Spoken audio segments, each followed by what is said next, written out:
देवाय। ओम नमो भगवते वासुदेवाय। ओम अज्ञानतिमिरान्धस्य ज्ञानाञ्जनशलाकया चक्षुरुन्मिलितं येन तस्मै श्रीगुरुवे नमः।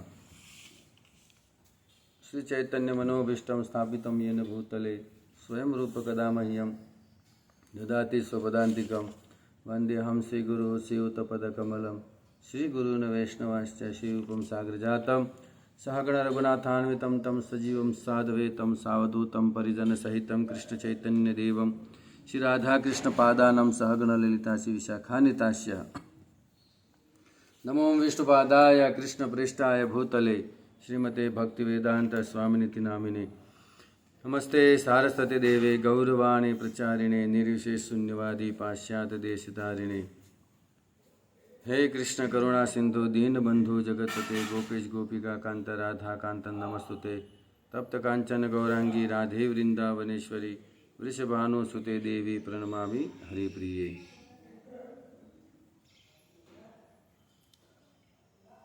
श्री कृष्ण चैतन्य प्रभु नित्यानंद श्री अद्वैत गदाधर शिवासादि गौर भक्तवृंद। हरे कृष्णा कृष्णा कृष्णा हरे हरे हरे राम राम राम हरे हरे।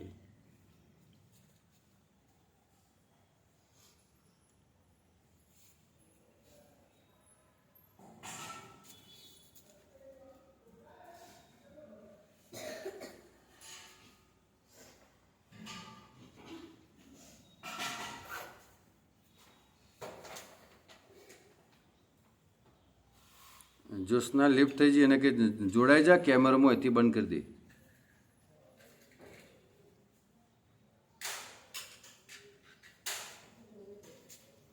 हरे कृष्णा। तो आज के क्लास में आप सभी भक्तों का हार्दिक स्वागत है। हम यहाँ पर भगवान श्री जगन्नाथ जी के मंदिर के रहस्य के बारे में श्रवण कर रहे हैं। कोई भक्त बताएगा कि कल हमने कौन से स्थानों का श्रवण किया था।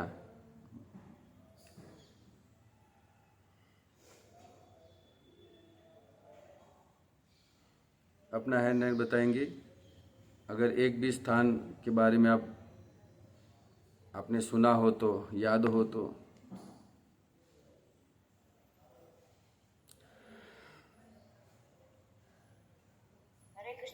जी माता जी बताइए। પેલા ત્રીજા નંબરની સીડીની વાત કરી હતી यमशिला ने। ओके। और कोई भक्त?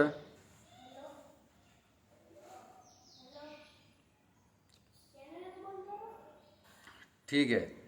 कल हमने नील चक्र के बारे में श्रवण किया, पतित पावन ध्वजा के बारे में श्रवण किया, फिर हमने 18 हाथ वाले नरसिंहदेव भगवान के बारे में चर्चा किया, फिर फतेह हनुमान जी, यमशिला, जगन्नाथ भगवान के रसोई घर के बारे में।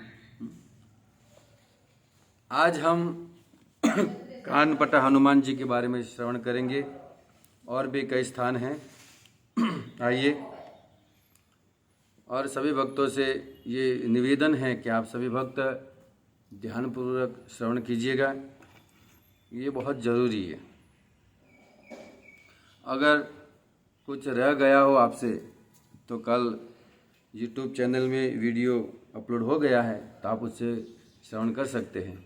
आइए अब हम प्रारंभ करते हैं कानपटा हनुमान जी से। हनुमान जी का नाम हुआ है कानपट्टा। तो ये नाम क्यों रखा गया है, उसके पीछे एक बहुत सुंदर कथा है। आइए हम श्रवण करते हैं। भगवान जगन्नाथ जी का जो मंदिर है वो समुद्र के पास में है, समुद्र के किनारे पर। और ये जो समुद्र है, जब वो भगवान के ससुर हैं, अब भगवान के ससुर कैसे हुए उसके पीछे भी एक सुंदर कथा है। तो जब समुद्र मंथन हुआ था तो उस समुद्र मंथन में माता लक्ष्मी जी का प्रागट्य हुआ था। जो 14 रत्न निकले थे उसमें माता लक्ष्मी भी थी। तो लक्ष्मी माता के साथ भगवान विष्णु ने ब्याह किया था। तो इस संबंध के नाते समुद्र देव जो है वो भगवान जगन्नाथ जी के ससुर हुए, है कि नहीं। तो समुद्र और भगवान जगन्नाथ जी दोनों ससुर दामाद हुए। लेकिन क्या है कि ससुर के पास में दामाद जी का मंदिर है, तो क्या होता है कभी कभी ससुर जी आवाज़ बहुत करते हैं ससुर जी आवाज़ बहुत करते हैं। तो एक बार क्या हुआ कि दामाद जी विश्राम कर रहे थे। दामाद जी अर्थात भगवान जगन्नाथ जी जो समुद्र देव के दामाद जी हैं। तो दामाद जी विश्राम कर रहे थे और यहाँ पर ससुर जी जोर जोर से आवाज़ कर रहे थे। जो समुद्र की जो लहरें होती है उसकी आवाज़ बड़ी जोर से आ रही थी और ये आवाज़ मंदिर तक, भगवान के शयन खंड तक ये आवाज़ पहुंची, अर्थात रत्न वेदी तक पहुंची। तो भगवान के विश्राम में थोड़ा खलेल पहुंचा, विक्षेप हुआ। तो भगवान ने हनुमान जी को बुलाया और हनुमान जी से कहा, आपको अब ध्यान रखना है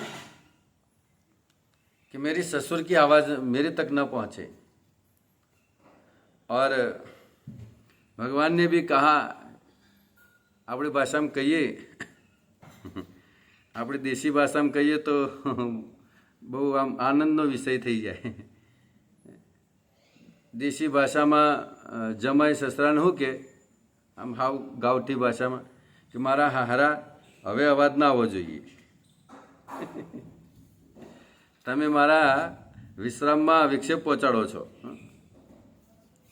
तो हे ससुर जी, बड़े प्रेम से भगवान ने कहा था। ये तो संसार की बात है कि संसार के लोग तो ठीक ऐसे ही कहते हैं, लेकिन भगवान बड़े विनम्र से कहा कि देखिए ससुर जी, माना कि आप बड़े विशाल हैं और आपके ये जो मोजे है उसकी बड़ी आवाज़ होती है, लेकिन थोड़ा शांत रहिए आप, क्योंकि मेरे विश्राम में विक्षेप पहुंचता है अब। तो समुद्र देव ने कहा कि ठीक है, लेकिन मैं क्या करूं, अब मुझे तो आवाज़ आएगा ही। तो फिर हनुमान जी को बुलाया और हनुमान जी को वहाँ पर विराजमान किया और हनुमान जी से कहा भगवान ने कि देखो हनुमान जी, आपको ध्यान से सुनना है, कान से बड़े ध्यान से सुनना है। इसलिए इनका नाम हुआ कान पटा। वहाँ की भाषा में कहते हैं कान पटा का अर्थ होता है कान के माध्यम से ध्यान से श्रवण करना। तो हनुमान जी ने कहा ठीक है प्रभु, अब आवाज़ नहीं आएगी, मैं भी देखता हूँ आवाज़ कैसे आती है जब भी भगवान को किसी ऐसे सेवक की जरूरत पड़ती है तो भगवान हनुमान जी को ही बुलाते हैं। और हम देखते हैं भगवान की हर लीला में, वैसे ज़्यादा तो भगवान श्री रामचंद्र जी की लीला में हनुमान जी ने बहुत सेवा किया है भगवान का। तो जब भी अगर किसी भक्त का अभिमान उतारना होता है तो भी हनुमान जी को बुलाते हैं। आगे हम श्रवण करेंगे नील चक्र को, सुदर्शन जी को अभिमान हो गया। एक बार बलराम जी को भी अभिमान हुआ था, तो उनके अभिमान को तोड़ने के लिए भी भगवान श्री कृष्ण ने हनुमान जी को भेजा था और हनुमान जी और दाऊ जी के बीच में थोड़ा युद्ध हुआ था। हनुमान जी तो वृद्ध व्यक्ति का स्वरूप लेकर बैठे थे और थोड़ा दोनों के बीच में बोलाचाली हो गई और उसमें हनुमान जी और दाऊ जी के बीच में युद्ध हो गया। तो जब दाऊ जी ने हनुमान जी के लिए हल प्रकट किया कि आप गदा से हर गदा का प्रहार आप सहन करते हो, इसका अर्थ ये हुआ कि आप कोई साधारण वानर नहीं हो, अब मैं अपने हल को प्रकट करता हूँ। तब बलराम जी ने जब हल को प्रकट किया तो उसी समय हनुमान जी ने भगवान से प्रार्थना किया कि प्रभु, मैं तो आपके कहने पर यहाँ पर मैं आया हूँ और ये तो दाऊ जी तो अब हल निकाल रहे, अब इस हल का प्रहार मैं नहीं सहन कर पाऊँगा। तो उसी समय भगवान श्री कृष्ण प्रकट हो जाते हैं और दाऊ जी को रोक लेते हैं। तो दाऊ जी ने कहा, कन्हैया ये सब क्या लीला है तेरी। तब भगवान श्री कृष्ण कहते हैं कि देखो दाऊ जी, आपको भी कहीं ना कहीं जगह पर आपको अहम हुआ था, अहंकार हुआ था, तो आपके अभिमान को तोड़ने के लिए मैंने हनुमान जी को भेजा था। अच्छा, ये हनुमान जी है। हाँ, फिर हनुमान जी अपने मूल स्वरूप में आते हैं। तो बलराम जी कहते हैं कि आप मेरे हर प्रहार का, आप हर प्रहार को सहन करते थे। तो मैंने ये तभी सोच लिया था कि वो कोई साधारण वानर नहीं हो सकता। तब हनुमान जी भक्तों कहते हैं, हनुमान जी ने कहा दाऊ जी, आपके प्रहार को इस संसार में कोई ऐसा व्यक्ति नहीं है जो आपके प्रहार को सह पाए। ये तो मैं हर प्रहार को श्री राम का नाम लेकर अपने ऊपर लेता था, जय श्री राम करके, जय श्री राम करके। तो मेरी रक्षा भगवान श्री रामचंद्र जी कर रहे थे, वरना इस संसार में ऐसा कौन है जो आपके प्रहार को सहन कर पाए। तो कहीं ना कहीं किसी न किसी भक्त को जब भी अहम होता है तो भगवान हनुमान जी को भेजते हैं।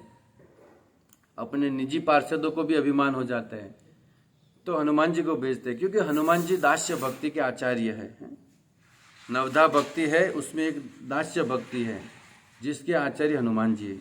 तो हनुमान जी से कहा कि हनुमान जी आप ध्यान से श्रवण कीजिए, आवाज़ नहीं आनी चाहिए। हनुमान जी कहते हैं प्रभु आज के बाद कभी आवाज़ नहीं आएगी मंदिर में।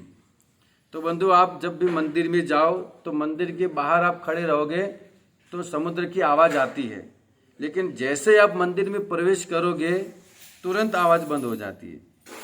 देखिए कितनी अद्भुत लीला है ठाकुर जी की। इसलिए हम कहते हैं कि जगन्नाथ मंदिर जो है वो दिव्य मंदिर है और जागृत मंदिर है। आज भी हर लीलाएं होती रहती, कहीं ना कहीं लीलाएं उस मंदिर में होती रहती है। ऐसे तो हम जब जगन्नाथपुरी गए थे, जब मेरी भागवत सप्ताह थी जगन्नाथपुरी में, तो उस समय हम जब गए तो हमने देखा कि एक पागल सा व्यक्ति मंदिर के ऊपर चढ़ गया। अब वहाँ पर सुरक्षा है, अर्थात कोई चढ़ नहीं पाता ऊपर। जो भगवान के जो पंडा लोग होते हैं वो ध्वजा चढ़ाने के लिए और उतारने के लिए चढ़ते हैं, बाकी किसी दूसरे व्यक्ति को वहाँ पर अनुमति नहीं है कि वो ऊपर चढ़े। लेकिन पता नहीं, पुलिस भी बहुत होती है वहाँ पर, लेकिन फिर भी ये पागल व्यक्ति ऊपर चढ़ गया। अब सब सोच रहे हैं कि भाई कैसे चढ़ा, कैसे चढ़ गया ये। तो अब वहाँ के लोगों ने कहा कि देखो आप उनको डांटिएगा मत और मारिएगा मत। पुलिस वाले से कहा कि ये यहाँ पर जो भी कुछ होता है वो ठाकुर जी की इच्छा से होता है, जगन्नाथ जी की इच्छा से होता है। अर्थात आप उनको मतलब डांट नहीं सकते हो, उनको प्रेम से समझाकर यहाँ से भेज दीजिए। फिर कई 1-2 घंटे के बाद वो पागल व्यक्ति नीचे उतरा, ऊपर से नीचे उतरा, सुरक्षित नीचे उतर गया, सुरक्षित चढ़ा और सुरक्षित उतर गया। लास्ट तक गया था वो, सुदर्शन चक्र के पास गया था वो। और यहाँ नीचे सभी लोग चिंतित थे कि अगर इसका पैर फिसल गया तो फिर ये मर जाएगा, सारी हड्डी टूट जाएगी, क्योंकि 214 फुट हाइट है उसकी मंदिर की। लेकिन फिर भी भगवान ने उस व्यक्ति को आराम से नीचे उतार दिया। फिर पुलिस वालों ने लेकर उसे बाहर छोड़कर आए, उसको मारा नहीं था, क्योंकि वहाँ पर जो भी होता है वो भगवान की इच्छा से होता है। तो आप वहाँ पर कुछ भी कह नहीं सकते हो किसी व्यक्ति को आप। तो ये ठाकुर जी की लीला होती ही रहती है। तो बंधुओं, हनुमान जी को वहाँ पर विराजमान किया। हनुमान जी ने कहा प्रभु आज के बाद कभी आवाज़ नहीं आएगी, इसके लिए इसीलिए हनुमान जी का नाम हुआ कान पटा हनुमान जी। ठीक है, अब हम श्रवण करते हैं नीलाद्रि विहार। ये नीलाद्रि विहार जो है वो एक स्थान है जहाँ पर भगवान की लीलाओं का संग्रहालय है। भगवान ने जो जो लीलाएं की हैं वो सारी लीलाओं का वर्णन और वहाँ जो स्थान है नीलाद्रि वहाँ पर मौजूद हैं। तो कहते हैं वो भगवान की लीलाओं का संग्रहालय है। कहते हैं पहले वो अनाज का गोदाम था, सारा अनाज जो आता था वो वहाँ पर रखा जाता था। लेकिन आज वो भगवान की जितनी भी लीलाएं हुई है वहाँ पर रखी गई हैं, चित्र के रूप में, किताबों के रूप में। तो आप जब भी जाओ तो ये नीलाद्रि विहार का आप दर्शन कर सकते हो, जहाँ पर भगवान का बहुत सुंदर लीला का संग्रहालय है। फिर कहते हैं इस लीलांद्री विहार में एक बहुत बड़ा पित्तल का घंट रखा गया है, जिसकी हाइट 4 फुट की है। 4 फुट हाइट है, बहुत बड़ा विस्तार है उस घंट का। और उसके ऊपर पुर्तगाली भाषा में कुछ लिखा हुआ है, कुछ लेख लिखे हैं। वो समझ में नहीं आते क्या लिखा है, क्योंकि वो अलग भाषा में लिखा है। कौन सी भाषा है? तो पुर्तगाली भाषा में लिखा हुआ है। तो आप उस घंट के भी दर्शन कर सकते हो। अब कहते हैं ये घंट वहाँ पर कैसे आया, कैसे पहुँचा वहाँ पर, तो इसके पीछे भी एक बहुत सुंदर घटना हुई थी। कहते हैं पौंडीचेर चर्च से ये विशाल घंट समुद्र के मार्ग से ले जा रहे थे। तो उसी समय क्या हुआ कि समुद्र में भयंकर तूफान आया, और इतना भयंकर तूफान आया कि जहाज अब डूबने वाला था। बस उसी समय जहाज का जो कैप्टन था उसने ये नील चक्र के दर्शन किए। भगवान जगन्नाथ जी के मंदिर के ऊपर जो चक्र है सुदर्शन, उसका दर्शन किया।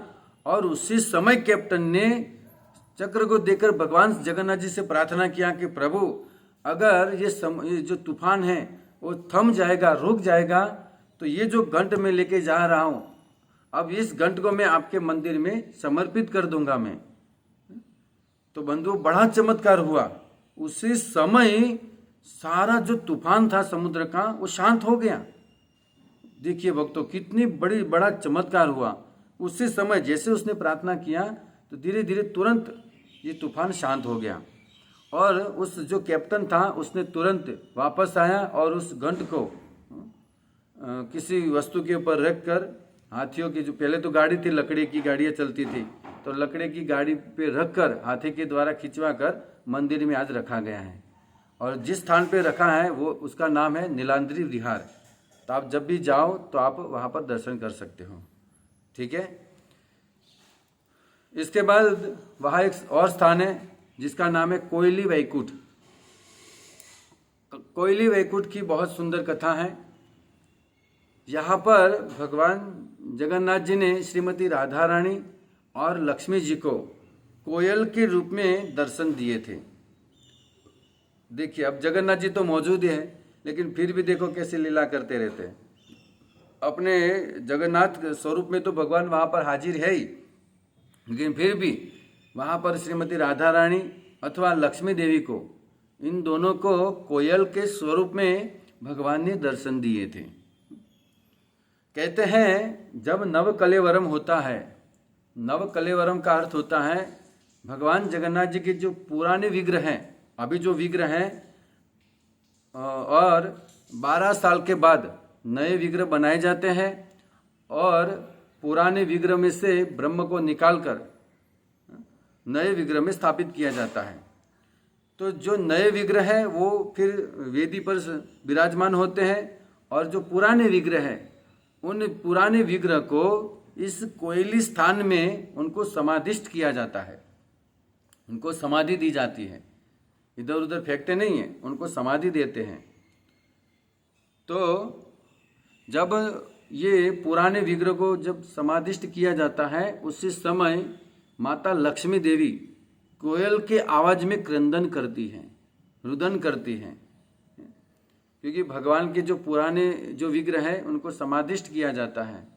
तो उसके भाव में लक्ष्मी देवी वहाँ पर क्रंदन करती हैं। तो बंधुओं, बहुत सुंदर स्थान है। शायद वहाँ पर तो नहीं जाने देते हैं, लेकिन उस स्थान बाहर से भी आप देख सकते हो, दर्शन कर सकते हो, जहाँ पर भगवान के इन पुराने विग्रहों को वहाँ पर समाधिष्ट किया जाता है। फिर कहते हैं उनके आसपास अलग प्रकार के वृक्ष खड़े हैं, अलग अलग वृक्ष, जैसे कि तमाल का वृक्ष, शियाली, माधवी, सावड़ा और डुमरी। ऐसे बहुत दिव्य वृक्ष उनके आसपास पाए जाते हैं। और उससे पूरा ये जो कोयली वैकुंठ है वो उसके घेरे में है, इन वृक्षों के घेरे में है। कौन से वृक्ष हैं? तमाल का वृक्ष है, शियाली का वृक्ष है, माधवी, सावड़ा और डुमरी। ऐसे वृक्ष हैं जो वहाँ पर पाए जाते हैं। डुम्बरी, हाँ, डुंगली नहीं, तो डुंगली, ડુંગળી નથી ત્યાં, ડુંબરી છે, ડુંબરી. डूंगड़ीનું ત્યાં स्थान જ નથી. तो कहते हैं वहां पर भगवान जगन्नाथ जी की सेवा के लिए तुलसी और बहुत सुंदर फल वाले वृक्ष भी वहां पर मौजूद हैं जो भगवान की सेवा के लिए उपस्थित हैं.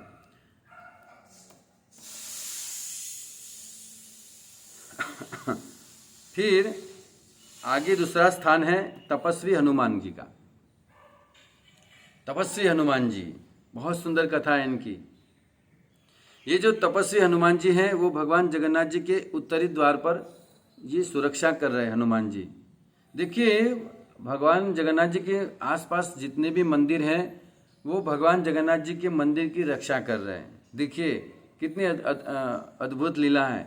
ऐसे भगवान सबकी रक्षा करते हैं, लेकिन यहाँ पर जितने भी देवी देवता हैं, साक्षात हनुमान जी हैं, भगवान शिव भी हाजिर हैं, ये सब मिलकर ये मंदिर की रक्षा करते हैं. ये एक भक्तों का भाव होता है. देवी देवता भी भगवान के भक्त हैं, हनुमान जी भी भगवान के शुद्ध भक्त हैं, भगवान शिव भी भगवान के शुद्ध भक्त हैं. ठीक है. तो ये हनुमान जी जो हैं उनकी 8 भुजाएं हैं. जो तपस्वी हनुमान जी हैं वहां पर तपस्या कर रहे, उनकी 8 भुजाएं हैं. अब 4 जो भुजाएं हैं, 4 भुजाओं में 4 चक्र हैं, 2 भुजाओं में माला है, और पहली जो भुजाएं हैं 2 वो भगवान को प्रणाम करते हुए बताया गया है. 4 भुजा में चक्र है, 2 भुजा में माला है और 2 भुजा भगवान को प्रणाम कर रहे हैं. तो वहाँ पर हनुमान जी की 8 भुजाएं हैं, 8 भुजा हनुमान जी हैं वहाँ पर. फिर कहते हैं ये जो हनुमान जी हैं जो बैठे हैं और उनकी विग्रह है 4 फुट की हाइट है हनुमान जी की, और उनका जो मुख है वो पूर्व दिशा में है. उनका स्थान जो है वो उत्तर दिशा में है और उनका मुख जो है वो पूर्व दिशा में है. ठीक है. अब आइए हम ये तपस्वी हनुमान जी की दिव्य कथा को श्रवण करते हैं. एक बार की बात है कि सुदर्शन जी को अभिमान हुआ. जो मैंने पहले कहा ना कि सुदर्शन जी की हम कथा श्रवण करेंगे, सुदर्शन चक्र को अभिमान हो गया. अब अभिमान किस बात का था कि भाई मैं ही सबसे ज़्यादा भगवान का प्रिय हूँ, क्योंकि भगवान हमेशा मुझे धारण करके रखते हैं. तो मुझसे ज़्यादा संसार में और कोई भक्त भगवान का प्रिय नहीं है. देखिए ये भी कभी ठीक है, अगर हम अभिमान नहीं होना चाहिए, गर्व हो सकता है, लेकिन अभिमान नहीं होना चाहिए कभी भी. भक्तों को ये गर्व होता है कि हम भगवान के भक्त हैं, मैं भगवान का पुत्र हूँ और मेरे प्रभु पूरे विश्व के अनंत कोटि ब्रह्मांड के नाथ हैं. तो ये एक गौरव हो सकता है, लेकिन अभिमान नहीं होना चाहिए. अभिमान व्यक्ति को गिरा देता है. रावण को उसके अभिमान ने गिराया था. रामचंद्र जी ने उसका वध नहीं किया है, रावण को उसके अभिमान ने उसका वध करवाया है. तो इसीलिए जब जब अभिमान होता है किसी भी व्यक्ति को, तो भगवान उसे गिरा देते हैं, फिर चाहे अपना भक्त ही क्यों न हो. क्योंकि अभिमान तो किसी को भी नहीं होना चाहिए, है कि नहीं. अभिमान किस बात का. आज व्यक्ति अभिमान करता है तो किस बात का अभिमान करता है, क्या है उसका जो उस वस्तु को लेकर वो अभिमान करता है. कहते हैं मैं इतना बड़ा व्यक्ति हो गया, वो धनी हो गया, है कि नहीं. तो क्या तुम लेके जाओगे, क्या तुम लेकर आए थे, क्या अभिमान कर रहे हो, किसका अभिमान कर रहे हो, किस बात का.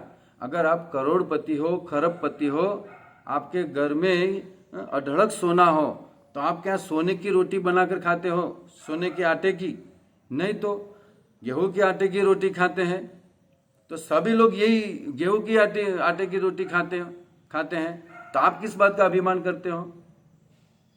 आप सिर्फ आपके पास जो भी धन है आप उसकी सुरक्षा कर रहे हो, बस. आप उसमें से कुछ लेके नहीं जाने वाले. तो इससे अच्छा तो वो है जो गरीब व्यक्ति हो, टेंशन तो नहीं है, और उसको कितना बड़ा टेंशन होता है, पूरा जीवन उससे संभाल के रखता है. बताइए, जो साथ में नहीं ले जाने वाले उस वस्तु को उस धन को संभाल कर रखता है व्यक्ति.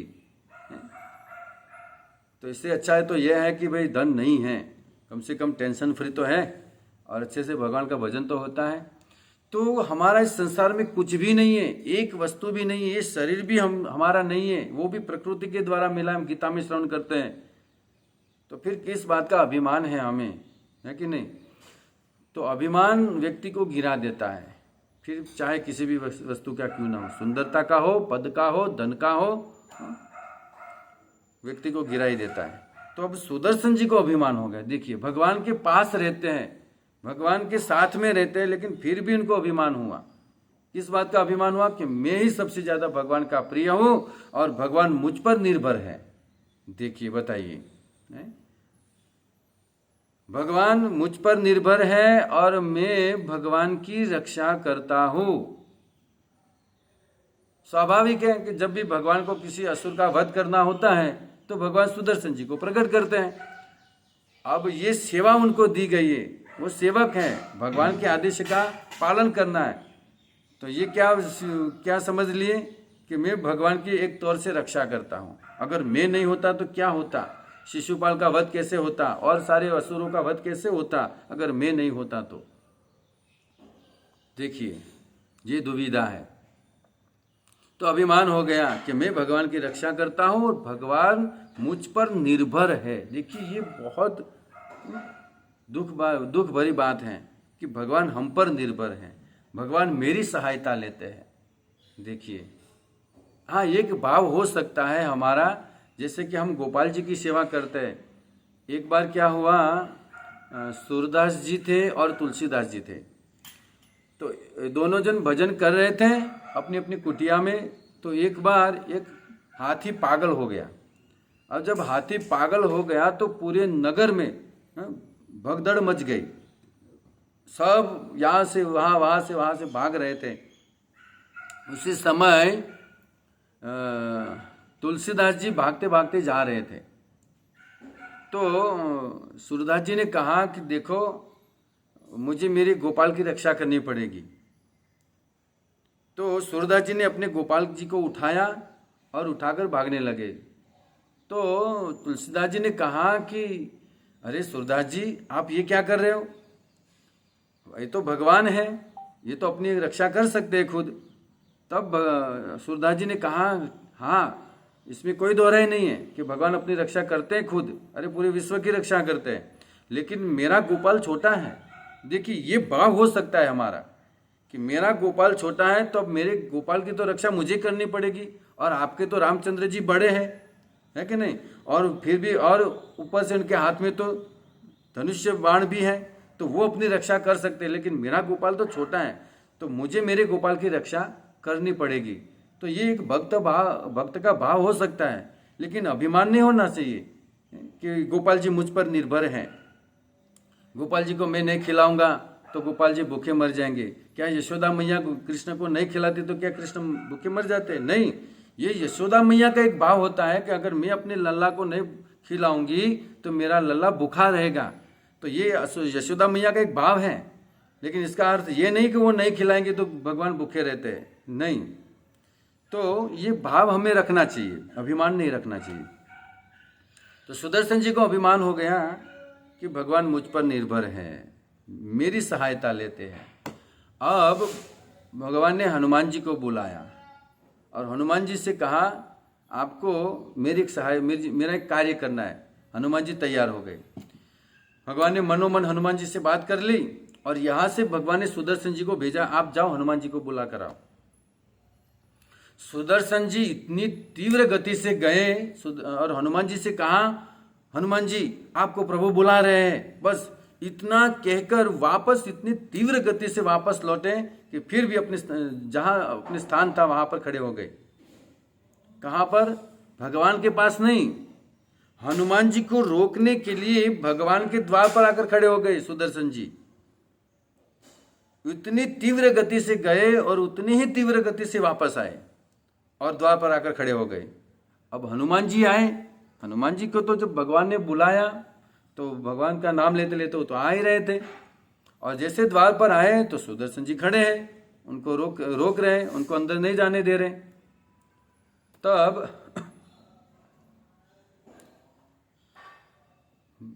हनुमान जी ने भगवान को मनोमन स्मरण किया कि प्रभु ये क्या लीला है आपकी। देखिए, हनुमान जी के मन में ये नहीं आया कि सुदर्शन जी मेरे मार्ग रोक रहे हैं, इनको अभिमान आ गया है। हनुमान जी के मन में ये नहीं आया। हनुमान जी के मन में क्या आया कि मेरे साथ ठाकुर जी कुछ लीला कर रहे हैं। देखिए, ये दास्य भक्ति की कितनी महानता है हनुमान जी के अंदर। और वहां पर सुदर्शन जी अभिमान में खड़े हैं, कब इनको मैं जाने नहीं दूंगा। तो उसी समय हनुमान जी ने भगवान को मनोमन स्मरण किया।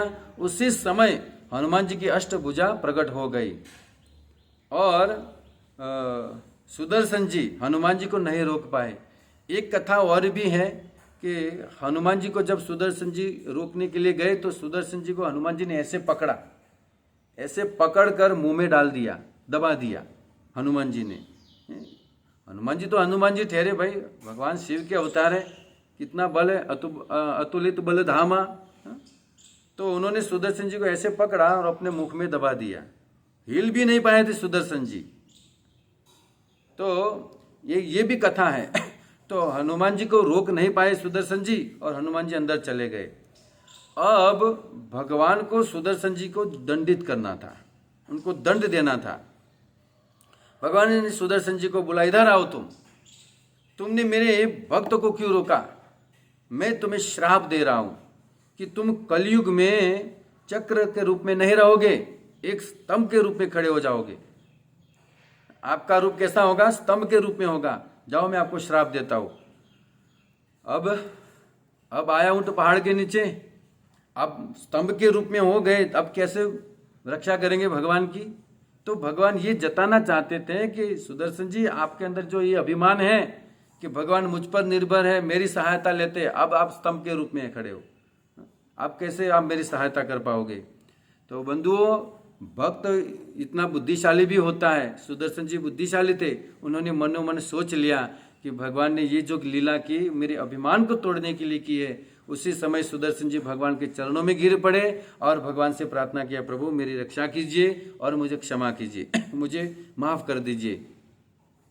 तब भगवान ने कहा कि ठीक है, अब मैं तुम्हें चक्र का रूप दूंगा और तुम मेरे मंदिर के ऊपर चक्र के रूप में आप स्थित रहोगे। तो भगवान ने सुदर्शन जी को ये आशीर्वाद दिया कि आप स्तंभ के रूप में भी रहोगे और मेरे मंदिर के ऊपर सुदर्शन चक्र के रूप में भी स्थापित रहोगे। हरे कृष्णा कृष्णा कृष्णा हरे हरे, हरे राम राम राम हरे हरे। तो देखिए, सुदर्शन जी के दो स्वरूप है कलयुग में। एक तो भगवान जगन्नाथ जी के बाएं ओर अर्थात ડાબી દિશામાં એક સ્તંભ છે, તમે જોજો, અને એના ઉપર એક સુદર્શન ચક્ર દોરેલું છે, તો એ સુદર્શન जी છે। तो जगन्नाथ बलदेव सुभद्रा मैया और जगन्नाथ जी के साथ खड़े हैं सुदर्शन जी। तो दो स्वरूप में है, स्तंभ के रूप में भी है और भगवान के मंदिर के ऊपर चक्र के रूप में भी है। अब दो प्रसंग और भी लेने थे।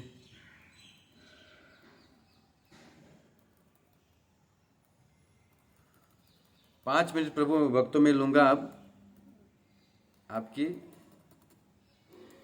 एक और विषय भी हम ले लेते प्रसंग। आगे है स्वर्ण कुओं, स्वर्णकूप अर्थात स्वर्ण कुआ, इसका नाम है सोना कुआ। अब इस कुएं के अंदर बहुत पानी होता है और ये जो कुआ है शीतला माता के मंदिर के अंदर है। जगन्नाथपुरी मंदिर में जाओ तो पास पीछे ही शीतला माता का मंदिर है और ये जो सोना कुआ है वो शीतला माता के मंदिर के अंदर है। अब इस कुएं का क्या उपयोग होता है, कहते हैं साल में एक ही बार ये कुआ खुलता है, उपयोग होता है और उसे खोला जाता है। जब ज्येष्ठ पूर्णिमा आती है तब भगवान जगन्नाथ जी का स्नान कराया जाता है। तो उसी समय इस कुएं को थोड़ा सफाई करते हैं और उस कुएं से कहते हैं 108 घड़े भरकर जल लिया जाता है और उससे भगवान का अभिषेक होता है, स्नान किया जाता है। कहते हैं इस कुएं में सभी तीर्थों के जल हैं, सभी तीर्थों के जल मौजूद हैं। तो भगवान जगन्नाथ जी को इस कुएं का जल से उनको स्नान कराया जाता है। फिर स्नान करने के बाद भगवान बीमार पड़ जाते हैं। ये कथा हमने सुनी थी। फिर आता है आनंद बाजार। आनंद बाजार में भगवान को जो भोग लगाया जाता है, उस भोग लगाने के बाद वो प्रसाद आनंद बाजार में आता है। ठीक उसके पास में ही आनंद बाजार, तो वहाँ पर भगवान का जितना भी भोग लगाया हुआ प्रसाद है सारा वहाँ पर मिलता है। और जब भी आप जाओ तो मैंने कहा था कि आप आनंद बाजार में जाकर भगवान का प्रसाद पा सकते हो। कहते हैं कि भगवान का जो प्रसाद है वो कभी झूठा नहीं होता है। अगर आप प्रसाद पा रहे हो पत्तल में, अगर किसी व्यक्ति ने आकर उसमें से खा लिया या आपने भी किसी के पत्तल में से खा लिया तो वो झूठा नहीं माना जाता है, क्योंकि भगवान का महाप्रसाद कभी भी झूठा नहीं होता है। वहाँ का ये भगवान का आशीर्वाद है कि मेरा प्रसाद कभी भी झूठा नहीं होगा। यहाँ तक कि कहते हैं अगर श्वान ने भी खा लिया, श्वान का अर्थ होता है कुत्ता, अगर कुत्ता ने भी खा लिया फिर भी आप उसमें से खा सकते हो। कुत्ता उस पत्तल में खा रहा है, फिर आपने सोच लिया कि इसमें तो कुत्ता खाया है, मैं कैसे खाऊं, तो बंधुओं अगर ये भाव आ गया तो तुरंत अपराध लग जाता है, महाप्रसाद का अपराध होता है। तो कुत्ते के खाया हुआ प्रसाद भी आप पा सकते हो, कुछ बीमारी भी नहीं होती है और जूठा भी नहीं होता है। तो ये है महाप्रसाद का प्रभाव है, इसकी महिमा है। ठीक है। फिर जब भगवान को भोग लगाते हैं तो भोग लगाने के बाद भगवान के मंदिर के पास में विमला देवी का मंदिर है, तो विमला देवी को भोग लगाया जाता है उस प्रसाद का। फिर आनंद बाजार में आता है। विमला देवी साक्षात माता पार्वती है, दुर्गा जी है। उसके पीछे में एक कथा थी जो मैंने बताई थी संडे के प्रोग्राम में। अब आता है स्नान मंडप।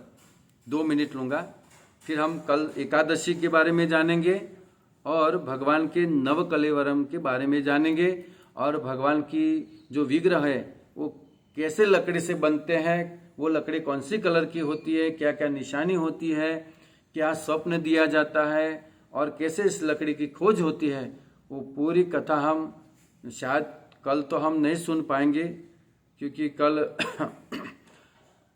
हमारी ट्रेन है। देखते हैं अगर रेलवे स्टेशन पे किसी स्थान मिल गया तो वहाँ जाकर मैं ये कथा कहूँगा, क्योंकि कल हम पंढरपुर जा रहे हैं। परसों की कथा हम पंढरपुर से लाइव करेंगे, और मैं आप सभी भक्तों को चंद्रभागा नदी का भी दर्शन करवाऊंगा। पंडरीनाथ जी का दर्शन तो नहीं हो पाएगा क्योंकि इतनी भीड़ होती है, लाखों की तादाद में लोग वहाँ पर आते हैं, लेकिन मैं चंद्रभागा का मंदिर नदी का मैं दर्शन कराऊंगा, और चंद्रभागा के पास में रहकर मैं वहाँ से क्लास दूंगा। ठीक है, पंढरपुर से। कल का क्लास अहमदाबाद रेलवे स्टेशन से होगा। कल का क्लास अहमदाबाद रेलवे स्टेशन से होगा, परसों का क्लास जगह पंढरपुर से होगा, उसके अगले दिन का भी क्लास 2-3 दिन का क्लास पंढरपुर से होगा। ठीक है। तो स्नान मंडप, अब स्नान मंडप का भी समय हो गया है, तो हम कल ही इस प्रसंग को लेते हैं। ठीक है। तो कल हम स्नान मंडप, एकादशी मंदिर और नव कलेवरम के बारे में श्रवण करेंगे। ठीक है। आज समय हो गया है, तो आज के सत्र को हम यहाँ पर विराम लेते हैं। आज कई नए भक्त जुड़े हैं, उन नए भक्तों का हम हरे कृष्ण मंत्र के द्वारा अभिवादन करेंगे। हरे कृष्णा कृष्णा कृष्णा हरे हरे, हरे राम राम राम हरे हरे। साथ साथ में आप सभी भी जो हमारे पुराने भक्त हैं, जो रोज क्लास को अटेंड करते हैं, उन सभी भक्तों के लिए भी एक बार हरे कृष्ण मंत्र से अभिवादन करेंगे। हरे कृष्णा